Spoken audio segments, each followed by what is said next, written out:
how to reset or format your PC easily, only just following this simple way without going anywhere and doing stuff complicated. First of all, just click on Windows bar and type cmd command prompt, click on this, and you will end up with this black screen. You have to type here systemreset.exe. I just typed this thing. You just copy it and do what I'm doing. Just type as I'm doing, and then you will end up by entering.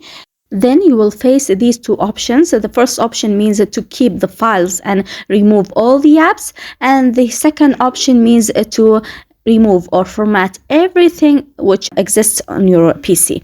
So in my case, I'm going to select the first one.